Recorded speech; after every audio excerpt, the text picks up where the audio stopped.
Good afternoon. Please welcome Adobe's Director of Product Marketing for Pro Video, Megan Keene.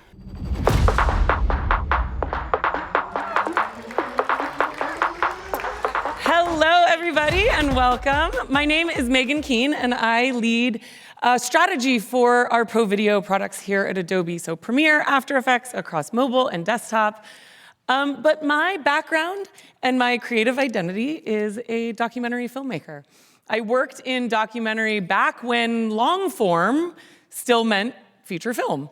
And I've actually recently started dipping my toes into the world of content creation. I gotta be honest, it's incredibly challenging. Taking what I know of storytelling and form in a long form format and transitioning that into short form content creation, it's like all of the hurdles and the mind games, and I'm really learning as I go along. And I realize that I'm not unique in this pursuit. Truly, the borders between creative disciplines are dissolving, right? Designers are starting to move into animation. Photographers are wanting to leverage motion. Painters and illustrators and makers of all types are starting to move into video to not just show their finished work, but to show the process behind creation. And it's not just a passing trend. The reality is that it is a structural evolution of how creative work is made, communicated, and valued. So why now? Why is this happening today? Well, so first of all, the tools are more accessible and approachable than ever before. We all have a 4K camera in our pocket. Editing tools like Premiere and Photoshop are now on mobile, free for people to get in and use and start learning how to work with video. Motion is available to makers through Adobe tools and free training. And AI is helping to bridge and bolster ideation while also expanding creative potential. Second, the audience focus is really on motion. So platforms like YouTube and TikTok and Instagram are getting more views than ever. YouTube Shorts reports 200 billion views a day. And short form is driving demand and engagement. Third, the creator economy is very focused on process over product. So all of those behind the scenes, tutorials, time lapses of the creative process are not only building trust, but they're building community. And creators who are sharing their product, as well as their process, are finding faster follower growth, as well as more paths to monetization. And the results are tangible. Video on landing pages drives more and faster conversion by a large margin. Animation bridges static design to true user experience and product elegance. Photography with motion adds narrative depth and commercial opportunity. So creators that are expanding their craft to adjacent disciplines are not only expanding their craft, but they're expanding their audience. But this expansion isn't about abandoning mastery. It's about amplification. Motion expands the photographic eye. Timing informs illustration. Sound builds narrative depth and emotion into design. Now, of course, there are challenges. There are learning curves. There's the risk of spreading yourself too thin. But small experiences compound. New habits beget new thinking. New thinking begets new creative work. And what's the most exciting to me is all of this is opening the doors to new and vibrant opportunities for collaboration. As we creatives move into these new disciplines, there's one final essential point to consider. The vulnerability that you had to go through when you first stepped into this creative world, assessing yourself, who you are, what do I have to say, does it have meaning? Your identity as a creative and a human is likely to be challenged once again. Trying a new medium means exposing yourself and your process to not only your collaborators, but to an audience. It requires exposing yourself and being seen before being perfect. But I implore you to challenge your assumptions, reshape your approach, because if you allow your creativity to move and shift and grow, it will take you to places that you wouldn't have known existed if you just stay safely within your own creative discipline. Willingness to be vulnerable is the path and the engine to growth in creativity. So I encourage you to take the leap. Film your process. Learn one motion expression. Just try it. Post a behind the scenes of your creative process. Let your approach move with you and watch how your creativity comes alive in new and exciting ways. Now, joining me today are two very talented creatives in very different disciplines. And they let a chance encounter blossom into a beautiful new opportunity for not only collaboration, but for vulnerability. Please join me in welcoming to the stage my dear friends, Dacia Sáenz and Guillermo Flores. Thank you. Woo! Hi, guys. How you Thanks for doing? being here. ¿Qué onda? How's Max going for everyone? Come closer. Oh, Come over here. right here. Okay, cool. Cool. It's going good. It's going good. Well, first of all, we just want to welcome you to Los Angeles. It's so nice to be here with you guys. And we want to talk a little bit about how we met. Yes. Oh my gosh. First of all, I'm so excited to be here. I would like to thank you. Thank you, Megan. For coming. Yes. Let me start. So, the last year, I had the incredible honor to design the Photoshop splash screen, right? So, do you remember that image, the toucan guy? That one? He looks kind of like you. Something like Very this. fancy.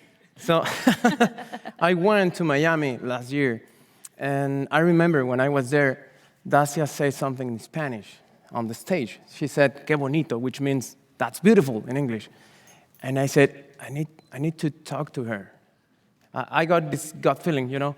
And then when I was there in an after party, and it was super fun. The fun after party. I saw Dacia, and a friend of mine told me, like, "Hey, that's Dacia Sáenz." Yeah, and I said, "Hold my beer." And I went straight to Dacia, and I said, that was the first question that I asked her, like, "Hey, do you speak Spanish?" And she said, "Yes, claro que sí." And we started to talk a lot.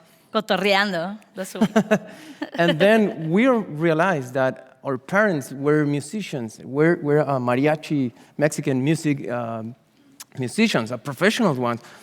And we discovered that, we find out that we had a lot in common, right? so many coincidences, right? Yes. Synergy. Yeah. Absolutely. And then, as the Mexicans, we had a great party. We were dancing, remember that part? We were crying, all the feelings and emotions at the same time. That's right. That's right. When you get Mexicans together, we go for all of it, the whole spectrum and gamut of emotions. So it was quite a party. So yes, and in the middle of that party, in that conversation, we was talking like, hey, it would be nice if we did something together, because she said, I know you, and you are coming, and maybe it will be nice, right? Yeah, well, I saw his collages, I saw his work. We're looking up Instagram immediately, and I said, wow, this is really beautiful. And I'm an experimental animator. I have been trying for years to become a really good animator, and I'm not, y'all, okay? But that's okay, it doesn't stop me. Because the thing is you've got to keep trying, right? You've got to keep going. And when I looked at your work, I don't know, it was something so special. I thought, all of whatever fears I've ever had in my life, I abandoned them immediately, and I went up to him super serious, and I grabbed him by the shoulders, and I said, let me animate your collages, as though I was a very professional animator. And he said, yeah, because you believed me. Yeah, let's do it. Yes, why not? Yes. And so then we had this idea. You know, we were like, guys, we've got to do something together. And then Megan was right there. We pulled her in and said, what if we did an international project together and something about our identities, and we traveled and we went, and we just had this explosion of ideas. And unbelievably, a few months later, she sent me a message, and she said, I would like to invite you to be part of Super Session, but I have an idea, so I would like to travel to Mexico. So, let's go home, baby. So she stayed with me at home, and such a lovely host. it was, thank you. Yeah. And it was a big surprise for me because, it wasn't about the project. We became friends. That's right. So that was the incredible part of that.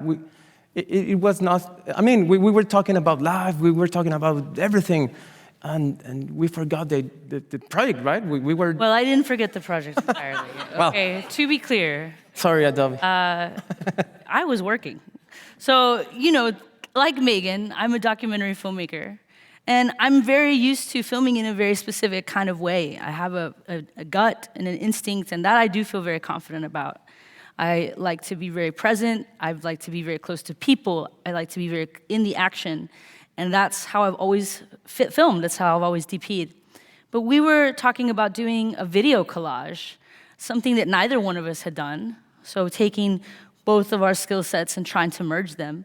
And the reality is that the second I opened up my camera and we're walking around your neighborhood and you're showing me things that you love, I started realizing that I had no idea how to film for a video collage.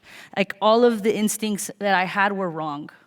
You know, you're going in close and you're realizing that you're cutting off the edges of your subject, that's not gonna work for a collage, because you've gotta think about it like if I were opening up a magazine and cutting shapes out to make into a collage, I would need the whole shape. If you have a frame cut off of it, it looks tacky, frankly. So it was an immediate insecurity. And I'm here with Guillermo, and I've got this fancy camera, and I'm like, oh my God, like I look like I don't know what I'm doing. It was really intense. It was a vulnerability that I didn't expect to have. Yeah, absolutely. That was my first vulnerability. And then Guillermo, we kind of traded places. Then Guillermo, as he's taking me to all of these tourists, by the way, we were in Guadalajara, Mexico specifically, and Guillermo's hometown. And he's taking me to all the sort of like classic places, the touristy places. And in that, he realized, not everything represents me. I was walking with Dacia, and then we thought, what were we doing here? Like, what is this place? I don't know anything about this place. I mean, I know. I don't even come here. You were like, you looked at me, he was like, I never even come here.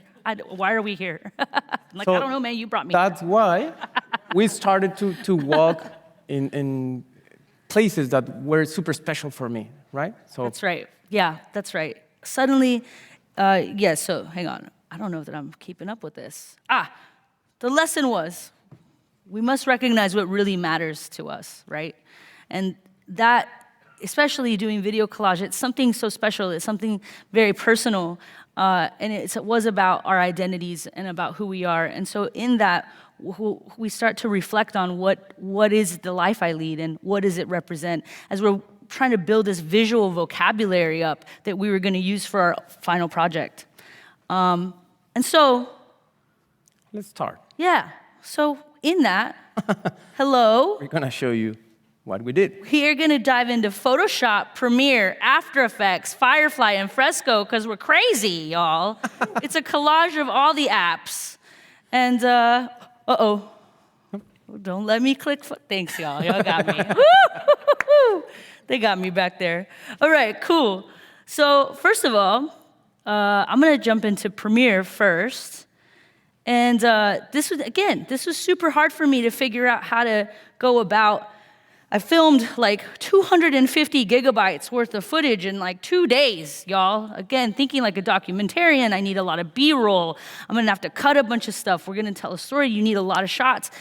And with video collage, it's a little bit different, you know? I was like, how am I supposed to hand this over to Guillermo? And for a while, I sat on it. For like a whole month, I was like, I'm not giving this to him. This footage isn't good. I don't like it.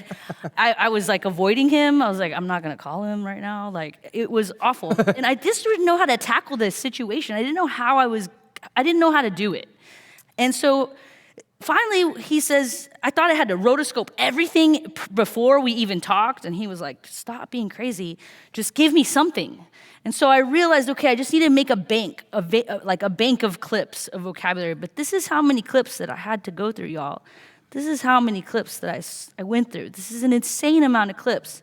And what I ended up doing was I created a base sequence, and essentially I decided that I would cut certain parts of like, these are the most important parts of this part of the trip. So in this is really rough, but essentially I wanted to do like a walkabout of this very famous statue that you did really relate to, and I love, Minerva, that's in Guadalajara, and I thought, I'll object track this later, and it'll look like I'm walking around it. That was my goal. It's really rough, y'all.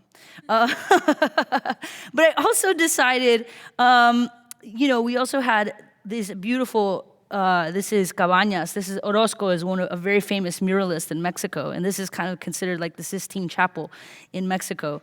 And we filmed, so I just started pulling selects, but really pulling stuff like so much more than he could ever need because I just didn't know what he would want. And I just decided to do string outs. That's kind of how I approached it. And then we also ended up, again, at these places that were beautiful. Like, I loved these shots so much, and I'm gonna show y'all how many sequences I have at this cathedral, y'all. So many church shots. Look how beautiful this shot is. I'm so mad you didn't pick this one. Face. Okay, this is how many sequences and string outs I made of that damn church, and we didn't use a single one, okay? But I didn't know. We didn't know. I mean, I knew that he said the church isn't my thing, but then he also kind of tricked me because he was like, well, we could throw the like ribs of this architecture into the leaf, and I was like, okay, cool, you're gonna use it. But that's okay, we'll take care of that in therapy. That's a separate conversation. Oh, and then there were these beautiful surreal statues that were special to you. Yes, that place is outside of the building, and there's this magical figures, these shapes outside. And when I was a kid, that was the place where I learned music. So that was a special place for me. And then there was all these shots. We decided a lot of Guillermo's collage is very floral and fauna, and so we went with a lot of plants and a lot of vegetation. And I really loved these beautiful little guys. Let me tell you something though, these are impossible to rotoscope. So although I really wanted to use them, I had to give up. So, okay, so that's a little bit about Premiere, and basically, another thing that I did is I went ahead and I added a little bit of color to everything. I wanted to hand everything to him off with already a little color correction. Again, I would never have done that in documentary. You do that at the very end, but I wanted to hand these things off to him almost like they were vintage photographs, right? Like, again, we're cutting these things out because we're doing collage. We wanted a very handmade look. So, okay, so then I give him the stuff, and then he's a master in Photoshop, and I'll let you take it from here. Welcome to Photoshop. Okay, so we decide that we would like to do like a reel, for Instagram, and then we started to create a lot of things. So we wanted, in Mexico, it's a vibrant culture. There's a lot of color, there's a lot of emotion, there's a lot of things happening, right? So vibrant. So beautiful. So that was also had to be a part of it, for sure. So I would like to show you what we saw when we was walking around the city. And that's where I started. Let me show you this video. I sent him probably 50, 100 shots of string outs. It was a lot. all organized, like plants, buildings. Again, a visual vocabulary. Like these are the things. So, but this was the first thing that really caught this your video eye. was the started point. So this is not AI. You ready? So this is the kind of thing that you can see in Mexico. So it's wild. So look at this. So it's a guy there, like in He's having a good public old time. jacuzzi, right? Just. He's relaxed.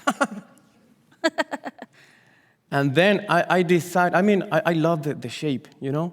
So in my head, it was like super easy to understand, I'm gonna cut it, I'm gonna do a lot of things with that. Then I just started to play around that images. So I cut it, I changed the color, and then remember, that was our canvas, right? Like vertical, that's the word? Vertical, yeah. And then I just started to add colors, and then I just was like replacing, with this beautiful tool here. You can change this. Party time. And then I just started to create a composition, and look at this. Where is it? Oh, yep, right here. So then we went to another special place for me. There's in Guadalajara a theater called the Roxy Theater, where when I was a teenager, I was there in my first concert, my first rock concert. Yeah, rock concert, let's be clear. That's a building, the Roxy Theater. Roxy. Baby. So we was walking around and we said, wow, look at this place is Well, he's awesome. like, I saw Caifanes there, and I saw Café Tacuba, and I was like, what? We've got to go back. Because as a teenager, I was also listening to this music, right? Another thing we shared. This was all about identity, a shared identity, too, a sense of shared identity around. So it was really interesting to find ways where we intersected and connected around those things. And objects that represented that. The Roxy was a big one. So then I started to cut it, to edit it, and then it was looking good, right? Like, this is something that I could share. But then I remember, this is the place that I told you, the Museo Cabañas, where I study music. So there's a lot of these small guys around. So it's a nice place. You should go once to Mexico.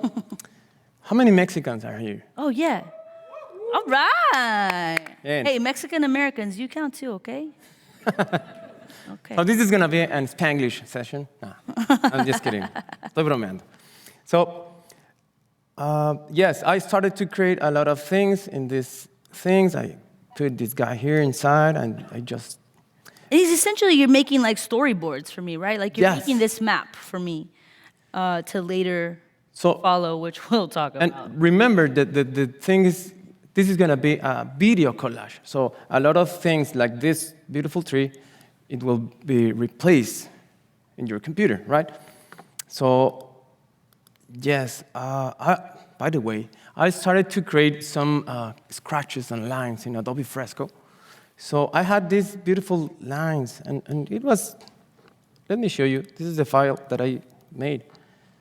So it's like textures, and I love beautiful. Fresco. I mean, there's a lot of pencils and brushes, and you can play hours and hours. Ever. But that was my first approach with Fresco, just lines, just drawings. And then I go back to the Photoshop file, and then I added those lines to the composition. Can you see that? And then I said, well, I'm going to do this. Crazy. Look at that. And then I remember, okay, this is going to be a video collage. So Dacia said, hey, you know what? You can create motions and GIFs and animation in Fresco, like stop motion, right? Like frame by frame. Yeah. So I said, well, let me try. And then, where is it? It's right here. So look at this.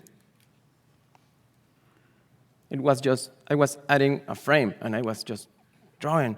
Classic animation. It was super easy to create. So after that, I add a texture, this like vintage one, and I just put it with multiply. And then I think it was this is the first frame that I made, and I made like, I don't know, 18 slides for Guillermo, Dacia. you made 35. Don't lie.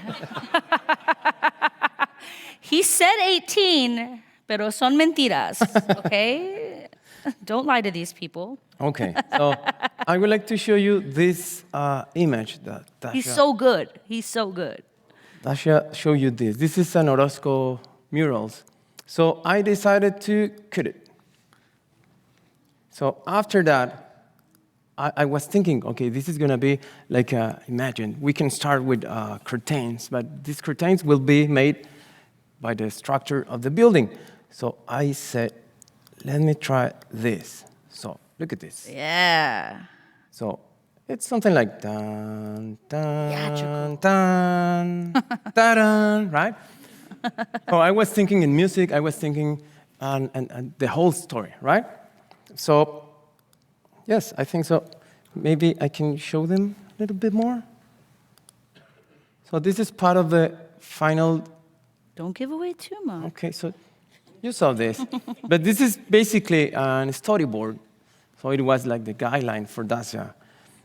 And what I love about Guillermo is he has such a clear point of view. I really struggle with that personally. It was so inspiring to work with someone. You know, I handed him, 50 gigs worth of footage, and then the next day I thought I'd have him off my back for at least a week. Because I'm training for Max rehearsals too. I was a little slammed. And then he called me the next day. He said, hey, I stayed up till 1 a.m. I got it. I did it all. I was like, what?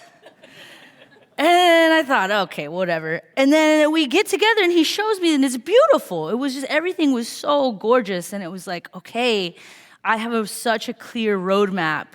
This is really amazing. But the thing about designers and animators and video is that they're just wildly different disciplines. And dealing with stills and being able to remove background in Photoshop and Photoshop just makes everything really easy because you only have one frame to work with. Video, you have 24 frames per second to deal with. And the video gets hard, and then the animation gets harder. You know what I mean? And so this is something where, if you're a designer and you're trying to get an animation, like you really have to start to think about it a little bit differently, right? And yes, we did our best, I was but like, hey, okay, tell me what kind of shots, tell me what shots you used for my stuff so I can go to that scene and pick that out, or tell me what images you have so that I can find a replacement. But I'd find stuff in there and I think you just didn't realize because you weren't thinking about it in terms of video, right? Yeah. You need to consider, if you want to collaborate with someone else, you need to consider their specifications, you know what I mean? Like what do you need? The requirements, So we was saying, which I was trying to communicate, but we're learning. We were learning. Yeah. So you're young. We're young. We're free. We're young in our new art forms.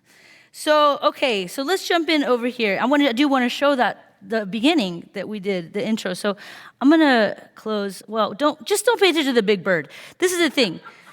Here, I'll do it this way. The name of the bird is Panchito. It's Panchito. That's Panchito.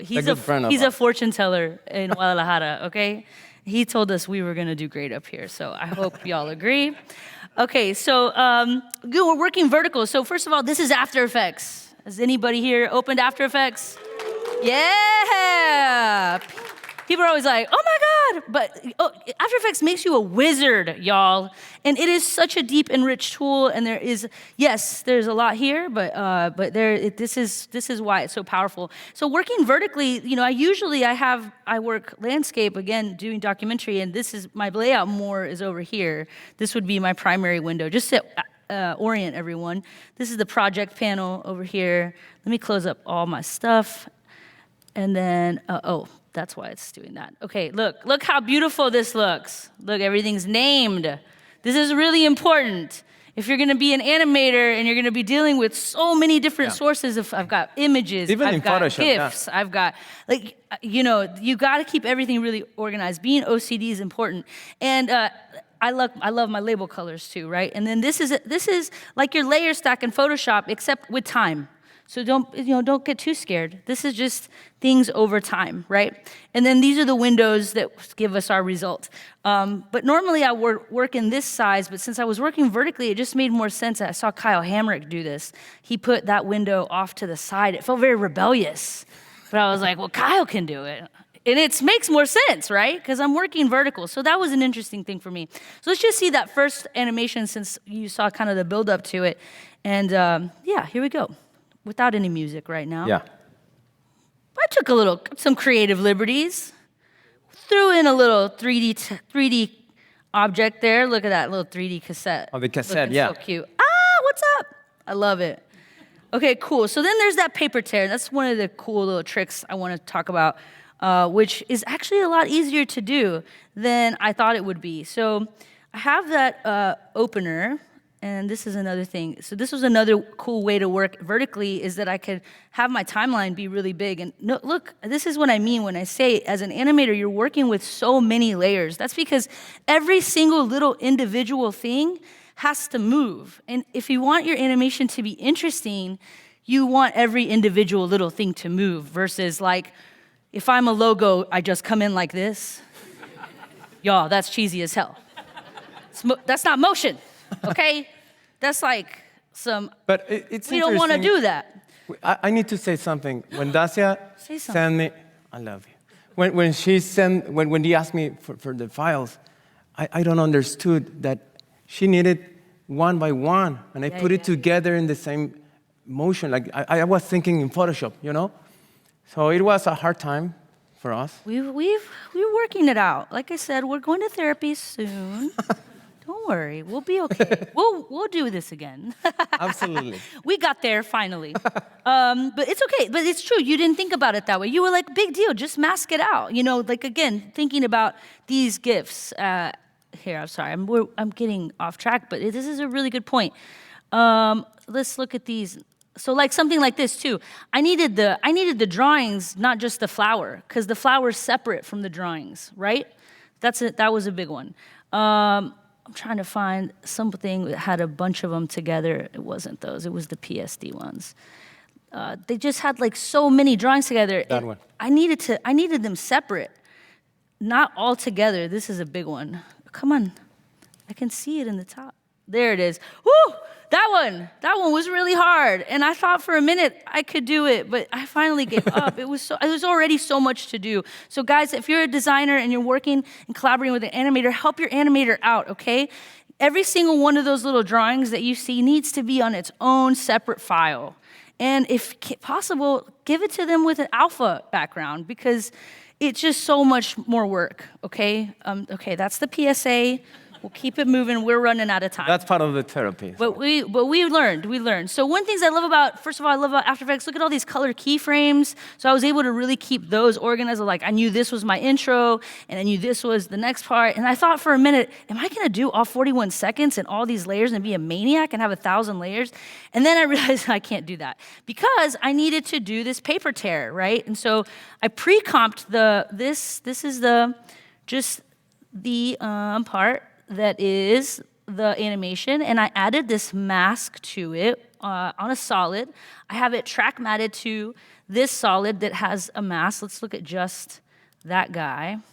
Let me see if I do that and do that. So it's all of this is a white solid, and it's got a little roughen edges on it. That's it. It's so easy to make it look like a paper tear. And you just kind of mess with that. And then when I say track matting, what I mean is that I'm making this layer right here I'm making this layer look at that layer and say, only show yourself from there, right? Make yourself visible in that route. And then, so I made those tear on the edges, and then I just flipped it on the other side. And here, to make it look like the paper was actually tearing, I added a literal, let's look at that. It's just a piece of, it's that texture that you gave, right? And so now the tear actually looks like it's made of paper, which is really nice. And then you just repeat that a couple times, which is cool. And I'm running out of time. So I don't get to show you all the tricks I wanted to. What other trick did I want to show you? Okay, track matting again. I love this hibiscus flower scene that we put in. And if you'll notice, the hibiscus, all of a sudden, they have video inside of it, right? So we're really layering things up here. Track matting is one of my favorite things in the world. And what it means is I'm gonna look at that layer and I'm gonna only show the video inside that layer or maybe invert it. You know, it's kind of like a mask, except it's a separate layer. So instead, I can't draw those hibiscus leaves and flowers with a pen tool. Give me a break. But I can use another image to be the mask, so to speak. And it can be a video. So these are videos. So again, it just makes it super interesting to use. And we got some geniuses up here in the front to make it to where you can take multiple layers and point them at one track mat. We'll call it selectable track mats. Brian Carter, shout out. Best tool of my life. That's right. Give it up for selectable track mats. Okay. So another thing, all this is done with track mats. It's my favorite tool. So I've got my boxer here.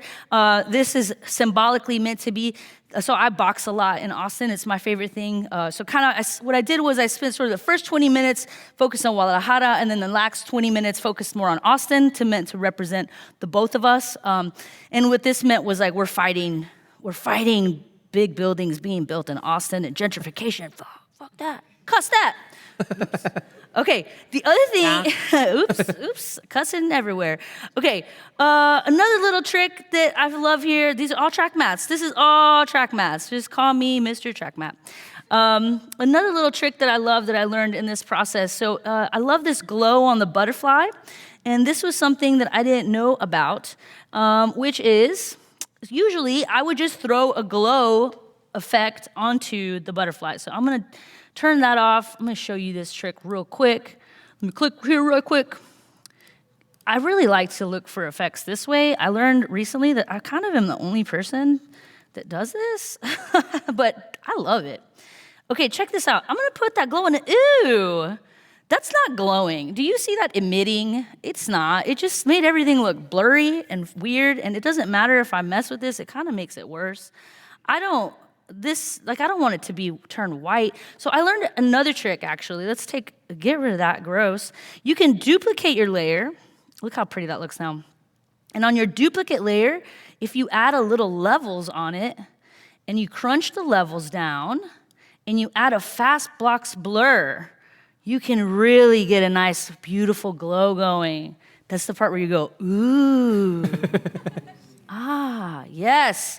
So this is super fun. I just learned a lot of new stuff too, which was great. Rotoscoping, I wanted to get into. We are out of time. We can't get into rotoscoping, but it is, one of those things. Premiere Pro has an awesome object selection tool, which you saw me use.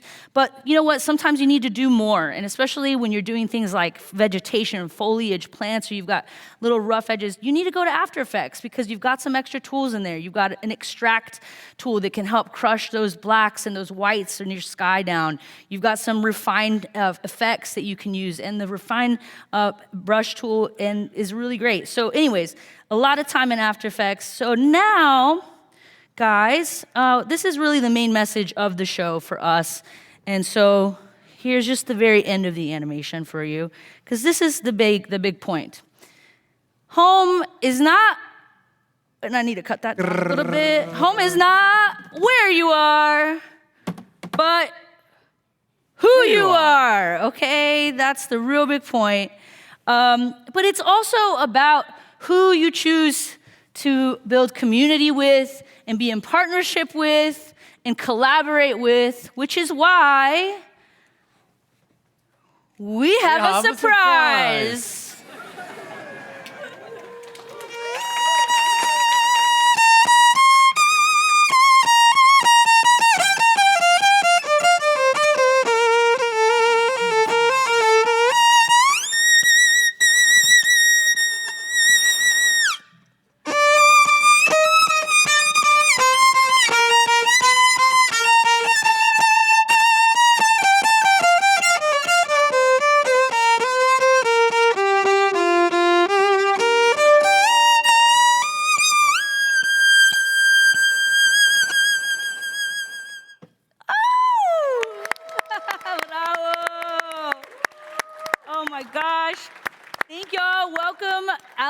Montes to the stage.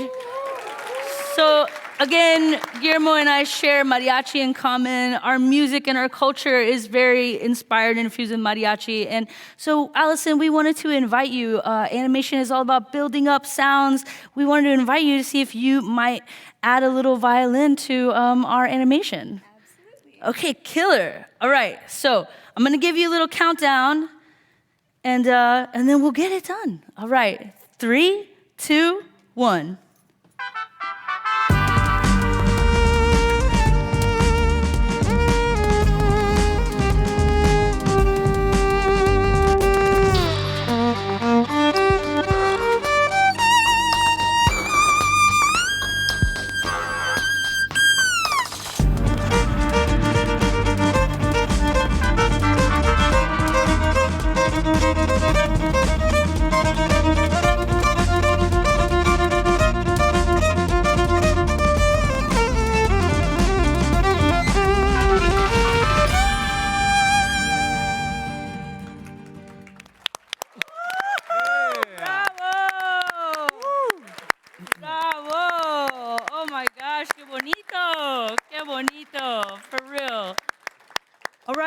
But there's one more thing. We're all here together. This is so special. And again, in an effort to layer this up, we want to invite you to be part of this video.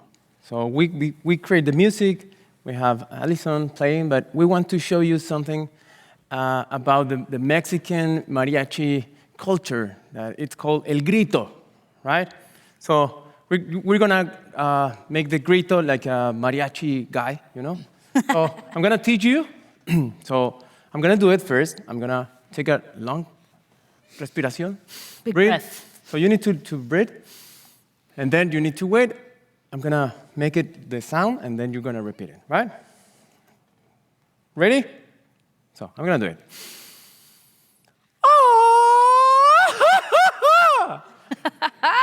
That's a Mexican grito. So you're going to do the same, so because we're going to record them. Yeah, we're recording.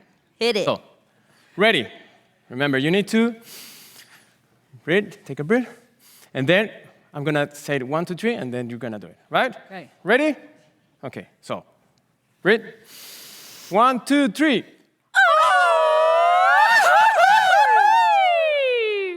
Yeah. Yeah. Well, thank you all for being here and being part of our creative community. We hope that you were not only inspired, but maybe you will take a risk and step out of your comfort zone and your own creativity, try something new, and we want you to share it with us. And if you want to see the final product of what Dacia, Allison, Guillermo, and all of us created today, be sure to follow us on Instagram. We will post the final product once all the audio is layered in. Thank you for joining us, and enjoy the rest of Max. Woo! Bravo! Yeah. A bow. Let's take a bow.